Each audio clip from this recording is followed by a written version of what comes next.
welcome back to Logo Wednesday. Today we're going to be looking at the General Motors logo. I think this one's a pretty interesting one because I feel like most people don't actually know the history of the General Motors logo.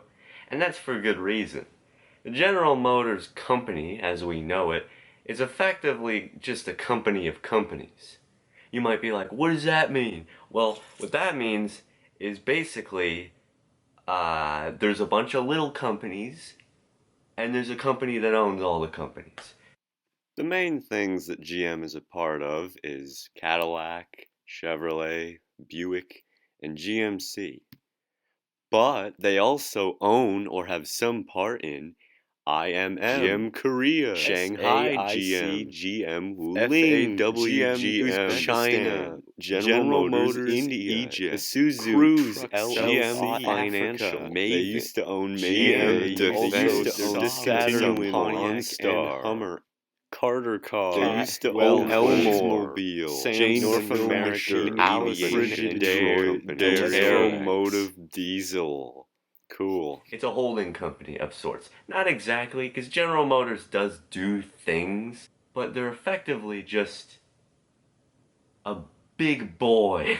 And with a company that's so big like General Motors, but really doesn't have a clear purpose, most people have never really paid attention to the logos, and they've kind of just flown under the radar.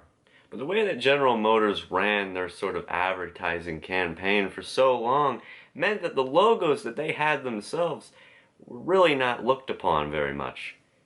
That's going to change today, though, because I'm going to show them. We start our adventure in 1908. That was the year that General Motors was officially founded. It was founded by William C. Durant and Charles Stewart Mont. And the company, from the very beginning, was a holding company. It literally existed completely just for other companies to be under it. And this was their first logo.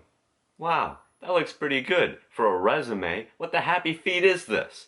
Well, this kind of falls into the whole a company of companies sort of thing. Because this is their incorporation certificate. That's right, this is what they, this is their certificate. This is their winning prize. This is their incorporation certificate of 1908. And shockingly, this kind of counted as a logo at the time, which is pretty weird. It's pretty simple. It's just text. In fact, it's not even really designed to be a logo, but sure enough, here it is. It is just text. It kind of counts as a logo. I mean, there's nothing really stopping it from being one. There's nothing really stopping anything from being a logo, but you can kind of tell that this is definitely meant for a company that you're never going to see very often. It even says where it was filed. So, what use is that? I don't know. But it really does fall into that sort of crowd of logos that are never going to be seen. If I own a bunch of companies, and I make my company that owns a bunch of companies, how many times is that logo going to be seen? Not very often. But to be fair, you kind of have to understand the period of time. This logo was introduced when there wasn't really any television, there wasn't really any radio, or anything like that. There wasn't really any way of communicating this sort of thing. Sure, there was printed ads, but why would you see the General Motors logo in a printed ad? Regardless of how much this logo is kind of odd, it lasted 30 years, which is pretty good actually. But once that logo crossed 30 years, General Motors was kind of thinking that they needed to be a little more hip. They needed to appease the crowds that they weren't appeasing before. And that's why they decided to do a little thing called shortening the name to GM. That's pretty ahead of the time, I gotta be honest. Nowadays, it's a very common practice. You got names like the International Keyboard Associates of America Type 2 or something like that. You gotta shorten that name because it's very long. But back then, General Motors, they just kind of went with it. They just said, hey, GM. And General Motors. They did both. But it is a pretty interesting design, I gotta admit. You got a box inside of a box, and then you got the words GM. It's a pretty,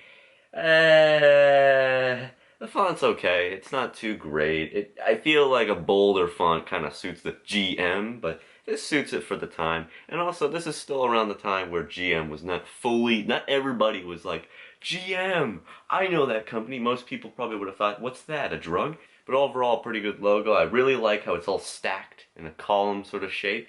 That's pretty nice. I like that. That's what you call a pretty rad design.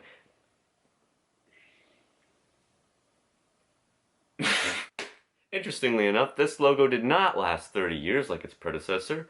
It only lasted 26 years, which is pretty sad. But the one that it was going to get in return was pretty good.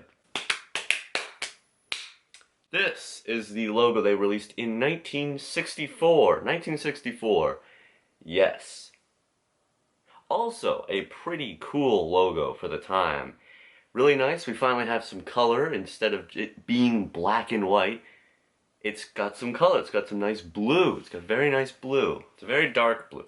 It's sort of a navy blue of sorts. It really starts to speak volumes to what General Motors was becoming. It was becoming it already was a big company, but now it was becoming an even bigger force than it ever had before. But of course, not everybody knows what GM stands for, so you gotta put it at the bottom. You gotta.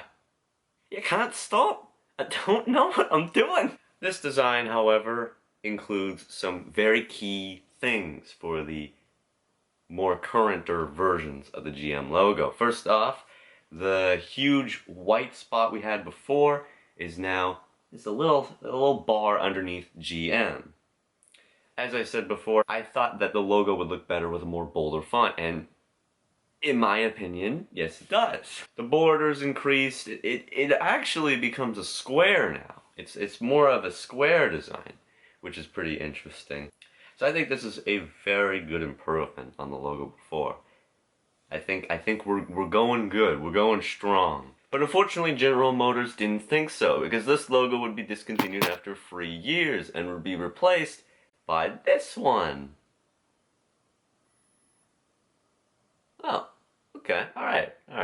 The good times just keep rolling, because now the font is slimmed down. It gives off not as much of a bold look, but it also isn't thin looking at the same time. It's a good mix between thin and bold. But there's two main things that changed with this logo. First, border's gone. No more border. Borders are for hoarders. You just keep grabbing onto the borders, you just can't let them go. But that doesn't happen with General Motors no more. Also, the font's removed.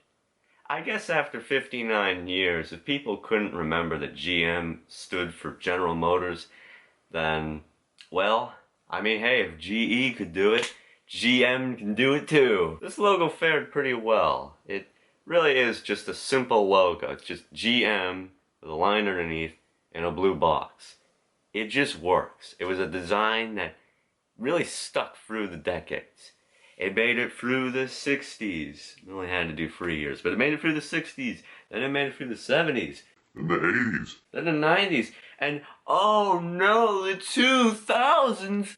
When 2001 arrived, GM kind of decided that they needed to do a little bit more than just simplistic design on their current brand.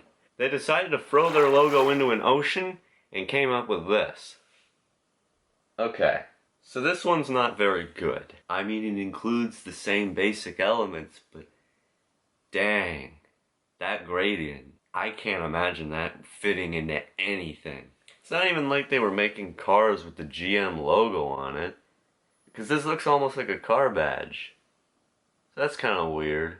So they're rolling with two logos, I should mention this. These two are running now concurrently. They're going at the same time. They're parallel to each other. This goes until 2010. Now, you may know 2010 as the end of the Great Recession. The Great Recession was a very, very tough thing. It was not a good thing at all. And GM was one of, if not the biggest hitters in this sort of thing. In 2010, the glossy sort of gradient logo we saw was discontinued. But GM thought they still needed a gradient to go with their regular, so they decided to pull out from their greatest assets this bad boy. Although I like gradients a lot, This looks like it was painted by a steel factory. It's really funny looking. But this is what they came up with, I guess. They really had to come up with something else to put at the end of their commercials, like, this is a GM product. Whoa! Funded by GM Motors. That doesn't make any sense. Okay, let me wrap this up. So, they had these two logos running concurrently until 2016, when they released the third one. So now there's free logos. This third one is basically just text. Ha ha, it's really funny.